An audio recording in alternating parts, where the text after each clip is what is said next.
On this week's episode of the Best of Johnston County podcast, we have our second episode with this Johnston UNC Health CEO, Tom Williams.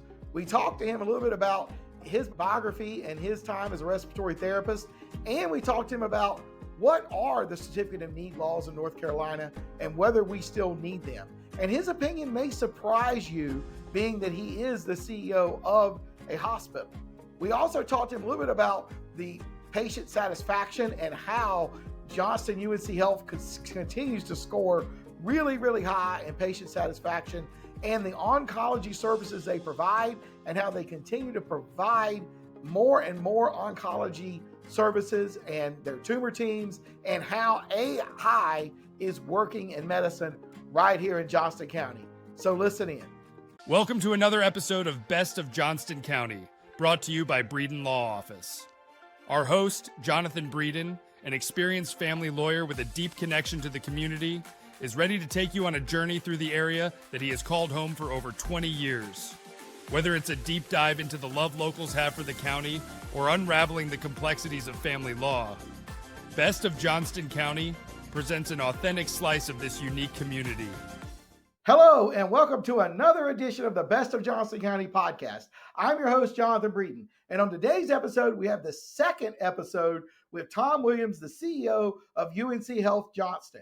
In this episode, we're going to talk to him a little bit about his background again, how he getting to Johnston County, a little bit about the certificate of need laws, the consolidation of healthcare over the last 25 years, some of the oncology programs that they are providing, including the fact that you can get the exact same chemo treatments in Smithfield as you would get at Duke in Durham.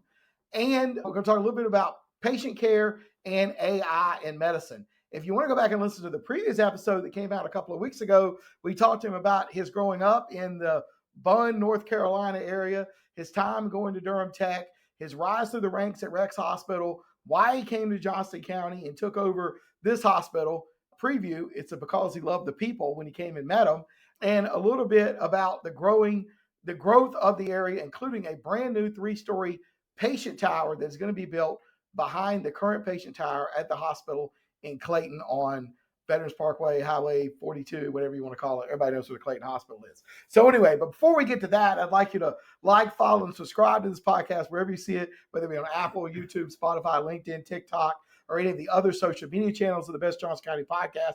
Best Johnston County podcast comes out every single Monday and has now for 2 years. So go back and listen to some of our previous guests. We've had most of the county commissioners, then candidate Brad Knott, now Congressman Brad Knott, a lot of small business owners, local tennis Dim Sims. A lot of great people have been on this podcast.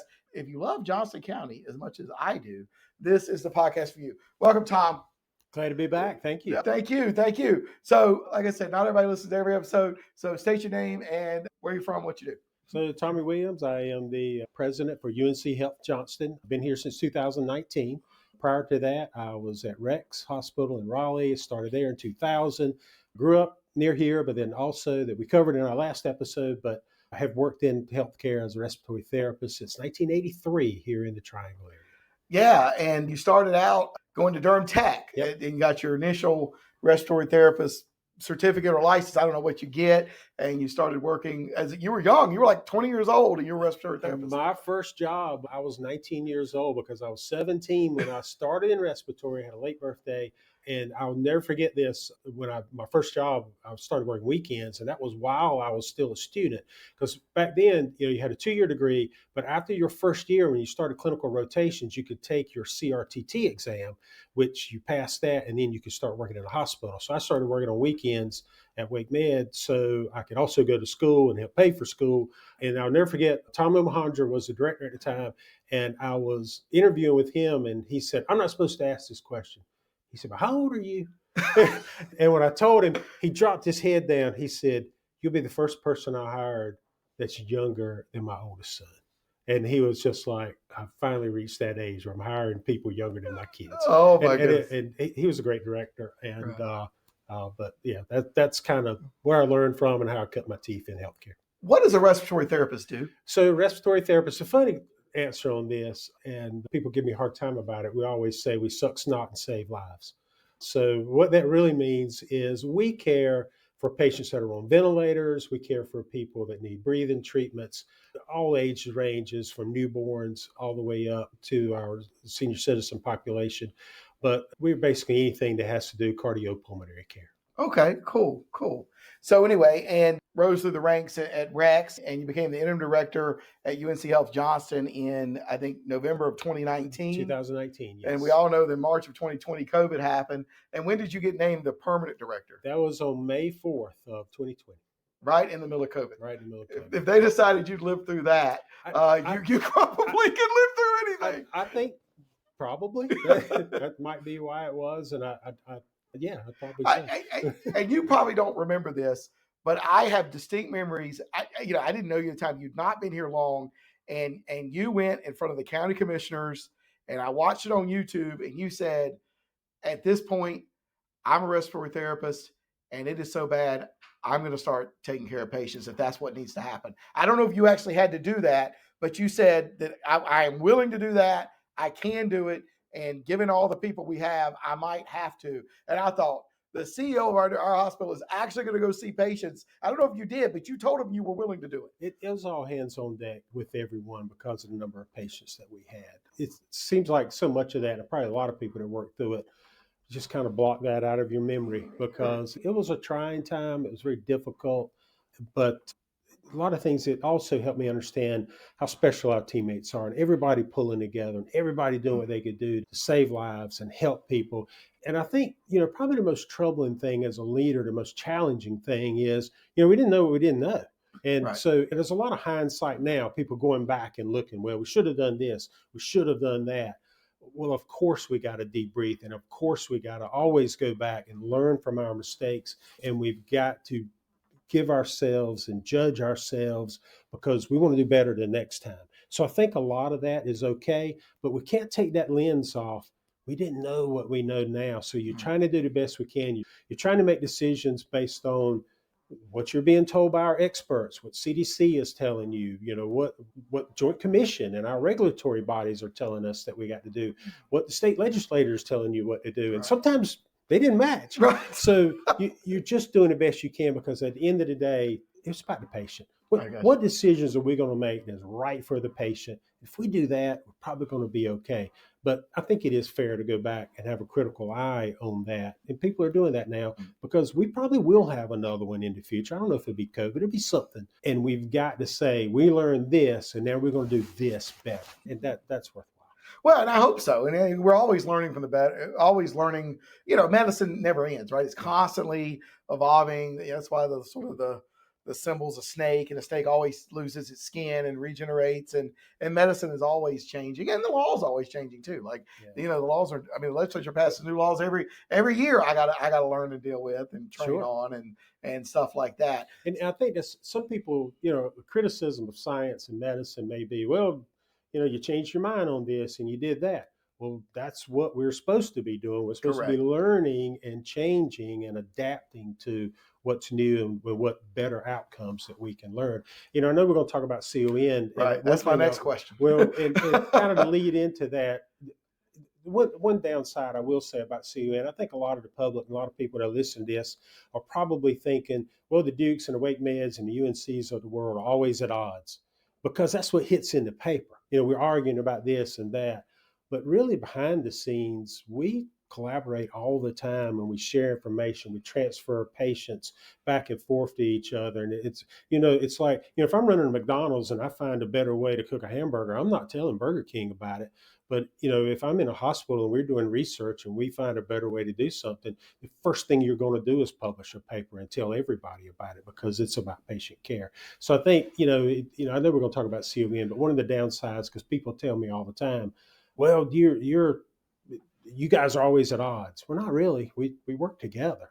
It's just the CON and trying to get assets, and that's what puts. Well, maybe it's just the CEOs that are odds. So the doctors are working together, but it's the CEOs and the boards and stuff like that. Well, so certificate of need is where hospitals, in order to add beds and add services in a community, has to apply to the state, and the state has to give them a license to be able to add beds, build a new wing, add new services in any given area. And one of the things the state is trying to do is determine is there a need for this service in that community? And then is this person that's applying the best person to provide that service? So the first question the state has to ask is there a need? And the second person is, who's the best person to provide it based on what other assets they may have in that community?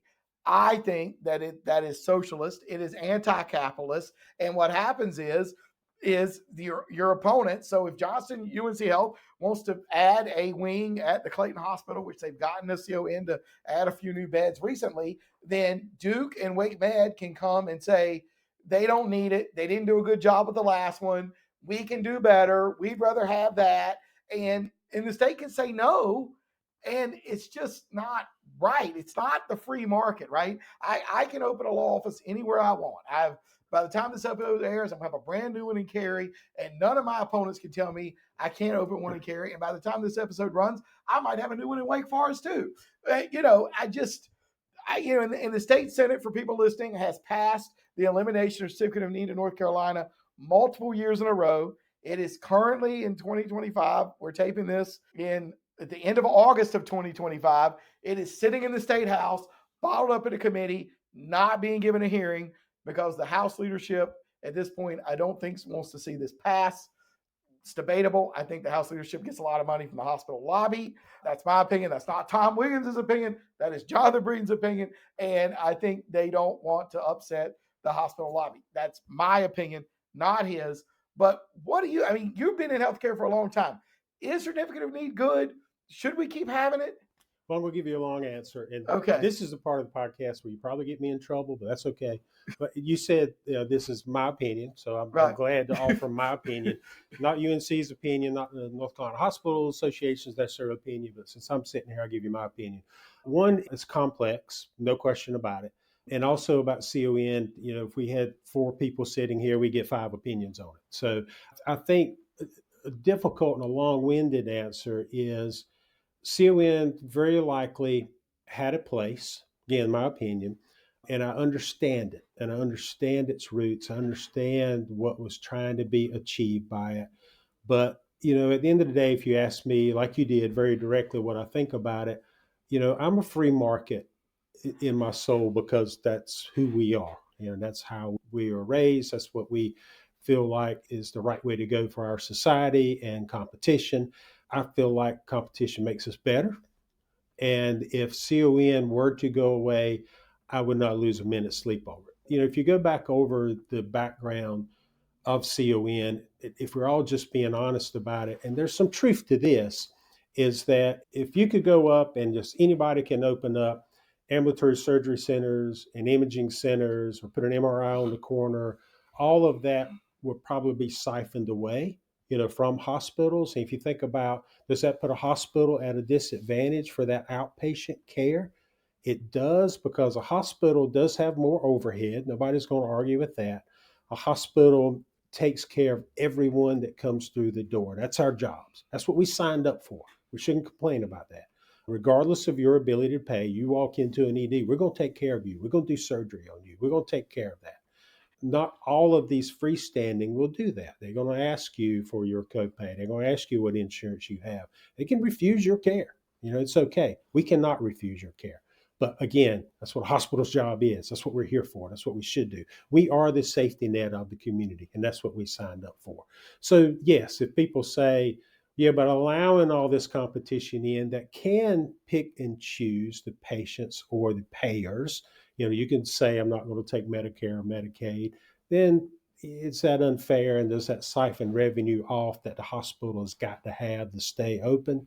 Probably so. But I will also make the argument that as an administrator, it's the unknown that you're trying to plan for that's the hardest to plan for. There's no doubt in my mind if CON were to go away tomorrow, we know what the playing field is, and we know what's going to occur, and we will plan for that and strategize for that, and we will make it happen and make it work. Now, we'll say in Johnston County, there's already repeals that have occurred because we're over 125,000 people. So a couple of years ago, with Medicaid expansion, Ambulatory surgery centers were repealed out for counties over 125,000. That includes Johnston County. So after this fall, you could open up an ambulatory surgery center without a CON. Next year in the fall, some imaging is going to be repealed out, so you can open up imaging centers for that. That will increase competition. Again, competition is fine, but still for beds, you still have to apply. My argument with it would be if result is to try to protect hospitals, that ambulatory surgery business and the imaging business, that's probably what's helping a lot of hospitals really stay afloat and do okay. The bed count is not. That's what should be pulled out of CON, because right now we have access problems in the Triangle area. We have access problems in Johnston County and Wake County.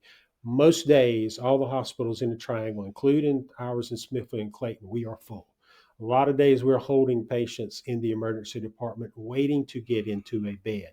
And that's not just us. You say, well, you could just transfer them to Rex. Rex is full too. Wake Med is full too. So our need to expand beds, and I think the challenge behind that is you petition the state, you show a need. These guys that are working for the state and the CON agencies, they're doing their job. They're following the law. They got very strict rules they're trying to follow. So they're doing what they have to do. But the whole process, if you petition, that takes a year. The CON is going to take a year. If there's competition, there's probably going to be appeals, and there are all the things you read about in the paper. That might take a year, might take 2 years. Then let's say you win it. Well, then you got at least 9 months or more that you got to do design, permitting, planning, and then it's probably a 2-year build. So you're always playing catch up, and it's like, okay, we got these beds. Well, you're already 5 years behind before a patient ever lays their head down. So, if I got a criticism of CON, I'm okay with working through the process if I know what the process is. It's just the length of time that you have to go through, and you're always playing catch up. So when I'm talking to people in the public, they're like, I go to ED and it's a 2-hour wait, and I can't, it's 12 people waiting to get in the hospital to get an inpatient bed. Why don't you build new beds? Well, that's a great question. Why don't you build new beds? I can't build new beds. That's what I say. Until, right. we get that ability to do so. So, if you ask me for it, of my opinion, personal criticism, it's that length of time. We all, ourselves, they work in the hospital, the public, the CON agency, our legislators, nobody wants anybody to be waiting in an emergency department. Nobody wants to be in a patient sitting in a stroller or in a bed out in a hallway. Nobody wants that. We all want access. So to me, we just got to do better on that length of time that it takes, because we're always playing catch up. Well, I do believe that the CON ultimately gets repealed, and my guess is it's going to continue to be a piecemeal type thing versus the ultimate appeal that the state Senate keeps passing. And when the state Senate passes it, it's like 45-0 or something. Like, it's not even controversial. It's bipartisan or whatever, and the state house just will not move it. I think we get another hospital here in Johnston County. I don't know if it'll be Duke. I don't know if it'll be Wake Med, but I think if it gets repealed, another hospital will come here. And I'm fine with that. And it sounds like you're fine with that. In anywhere there's population and demand, there's going to be competition in a hospital to put beds there. As I have always said, we need to compete, because we compete against providing access, providing the right quality, your reputation, your patient satisfaction. You provide that, you're going to have the patients, but competition makes us better. That's what I think. And again, and I said it in other podcasts, we're really fortunate because we got great health systems in our area, in our areas of the counties that grow the way we're growing in the Triangle area, the way we're growing in Johnston County. There's not going to be a shortage of people trying to put beds and healthcare resources there. The challenge and the thing we probably all ought to be arguing about and trying to figure out are these rural counties who do not have the access or the ambulatory surgery centers or even the hospitals that are closing. Right. How do we fix that? That's what we should be arguing and talking about, because that's the challenge. If you're living in some of our counties where the population is going in the other direction, you've got to drive 2-3 counties away before you can get to a hospital. That's the challenge. That's the issue. That is. And you and I are not going to solve that today. I've got some opinions which are not nearly as educated as yours about it, but I've looked into it. So let's talk a little bit about the patient satisfaction scores are really high. When I see those in the newspaper or I read about them online, it's really high. And I know you've worked hard on that. You talk a little bit about that. It's like well in the 90s. People just love it. I think it's like over 90%. Our teams both at Smithfield and Clayton, it's something we talk about every day, and it's about caring for those patients and caring for those families that come in there, being responsive to them. One of the things I think that we instituted that was one of the biggest satisfiers and drove some of those patient satisfaction scores, we asked all of our leaders and our nurse managers and our nursing teams to round on every patient at least 2 hours. Now you're in and out all the time. People are seeing patients all the time, but it matters when a leader walks in a patient room. I'm a nurse manager on this floor today. How are you doing, sir? Do you need anything? Is there anything I can personally do for you?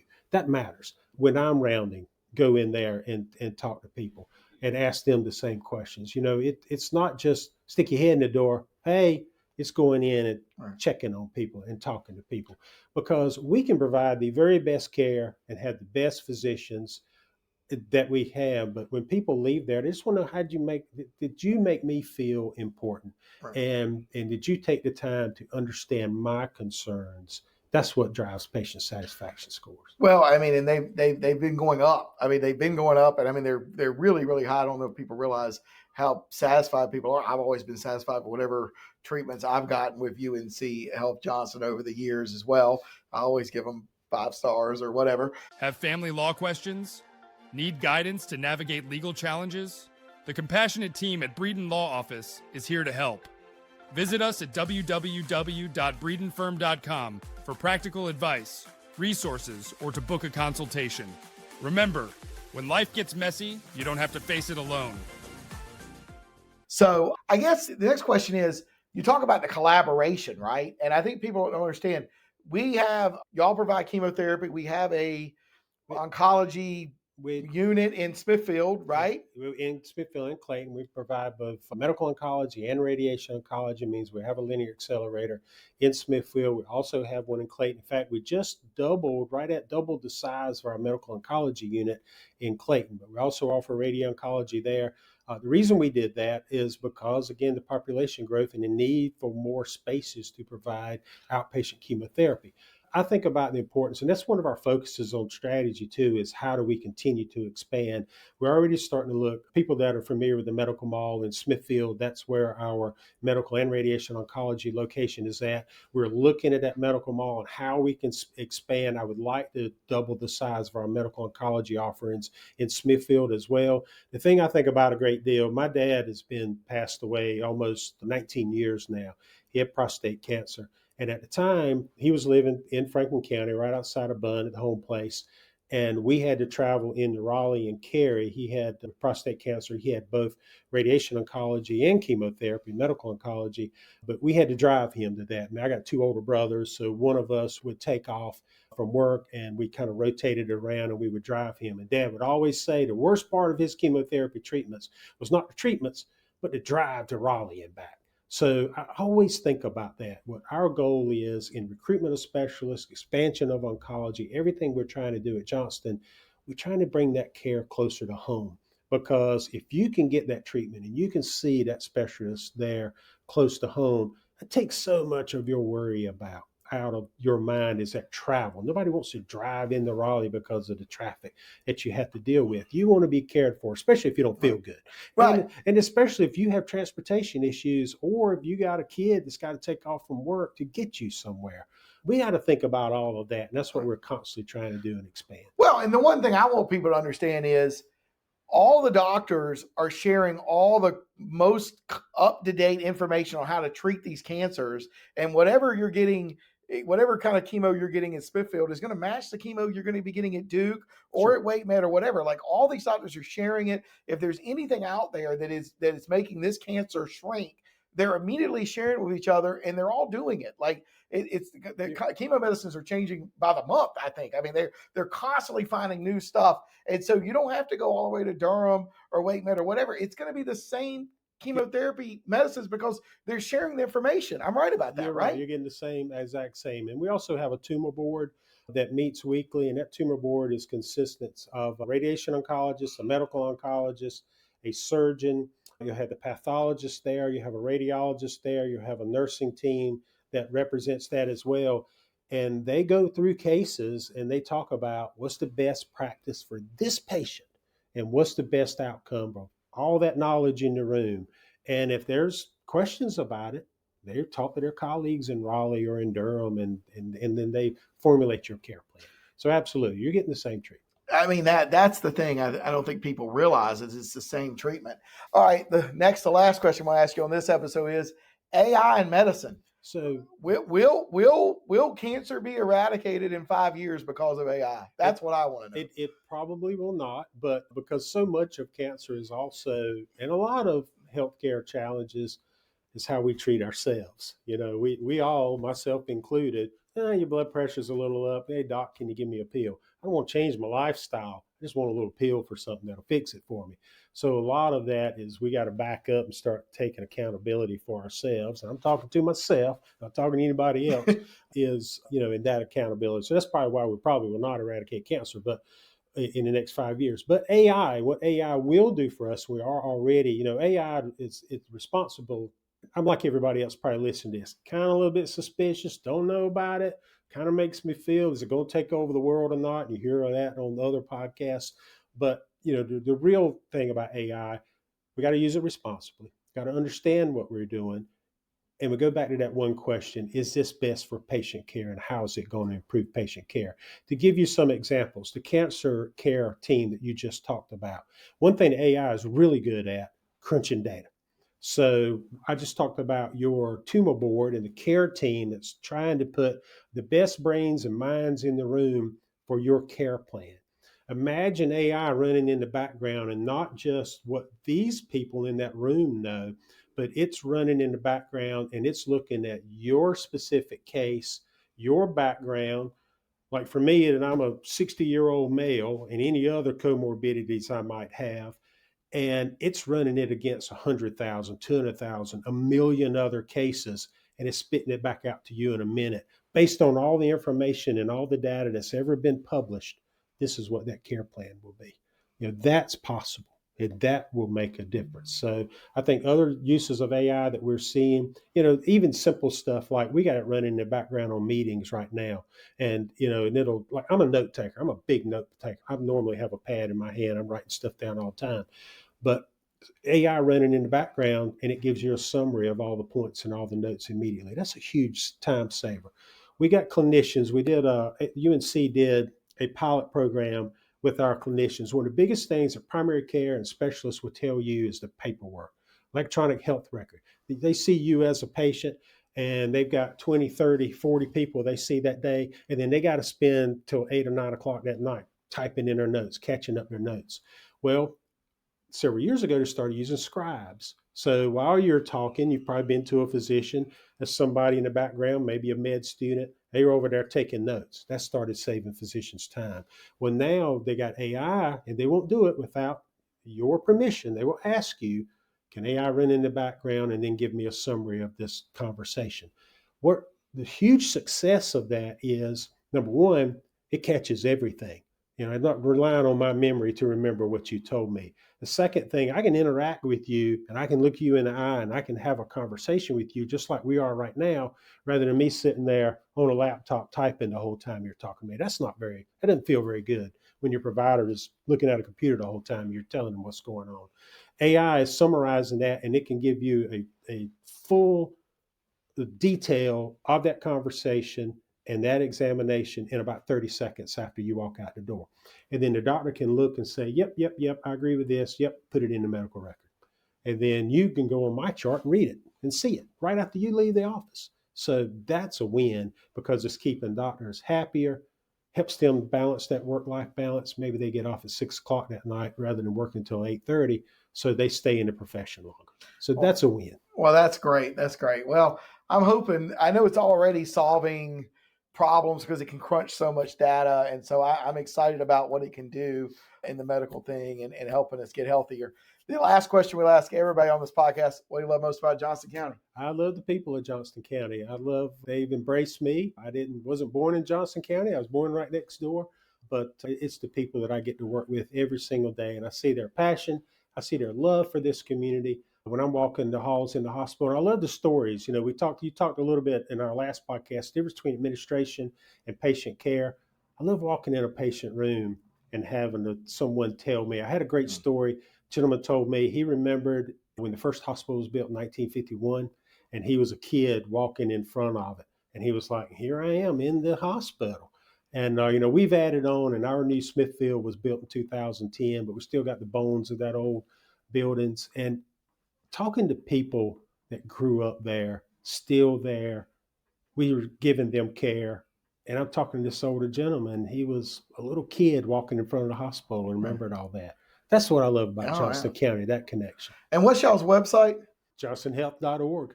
All right. Well, that's cool. Well, we'd like to thank Tom Williams for being our guest on this week's episode of the Best Johnston County Podcast. As we mentioned earlier, please go back and listen to the previous episode we had with him a couple of weeks ago. We talked about his growing up in Bunn, how he got into healthcare, his growth through the ranks at Rex Hospital, coming and taking over Johnston County, UNC Johnston Health, and the expansion of the Clayton Hospital that's going to be coming here in the next couple of years. If you like this podcast, please give it a 5-star review down below. Tell us what you liked about it. If you have any guests you'd like us to bring on, be sure to reach out to us at socialmedia@breedenlaw.com or through any of our social media channels of the Best Johnston County Podcast. Until next time, I'm your host, Jonathan Breeden. That's the end of today's episode of Best of Johnston County, a show brought to you by the trusted team at Breeden Law Office. We thank you for joining us today, and we look forward to sharing more interesting facets of this community next week. Every story, every viewpoint adds another thread to the rich tapestry of Johnston County. If the legal aspects highlighted raise some questions, help is just around the corner at www.breedenfirm.com.